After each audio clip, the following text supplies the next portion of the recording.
How to overcome temptation. అంటే ఈరోజు మనం ఎక్కువ చూస్తుంది ఏంటంటే, ఎక్కువ మనం సఫర్ అవుతుంది ఏంటంటే శోధనలు ఎటుపోయినను శోధనలు, శ్రమలు. దానికి బైబిల్ ఏం చెప్తుందంటే, శోధన సహించేవాడు ధన్యుడు. అంటే మనకి ఎన్ని శోధనలు వస్తున్నాయి, అన్ని శోధనల్ని మనం ఓవర్కమ్ చేస్తే మనం ధన్యుడు అంటున్నాడు. దీన్ని యేసుప్రభు వారు గారు ఎలా చేశారో మనం ఒకసారి చూద్దాం. ఎలా ఆయన ఓవర్కమ్ అయ్యారు టెంప్టేషన్ని. ఆయన 40 రోజులు ఉపవాసం చేయడానికి కొండ మీదకి వెళ్ళినప్పుడు సైతాను యాక్చువల్లీ ఏంటంటే 40 రోజులు ఉపవాసం అయిపోయిన తర్వాత వచ్చి ఆయన్ని ఈ రాళ్ళని రొట్టెలుగా చేసుకోనని శోధించినట్టుగా మనం చూస్తాం. కానీ లోకాసువార్త 4వ అధ్యాయంలో అక్కడ ఏముంటుందంటే, he tempted by devil 40 days.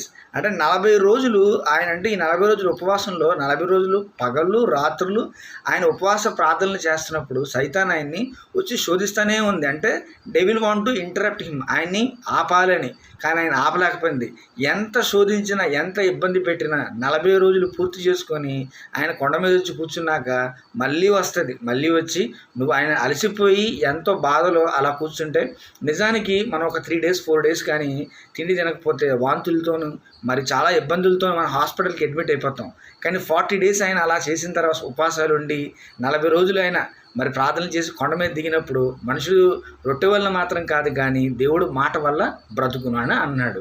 అంటే ఈరోజు మనకి సమస్యలు ఎన్నో వస్తున్నాయి, శోధనలు. మన క్రైస్తవ జీవితంలో ఎటుపోయినను శోధనలే, శ్రమలే.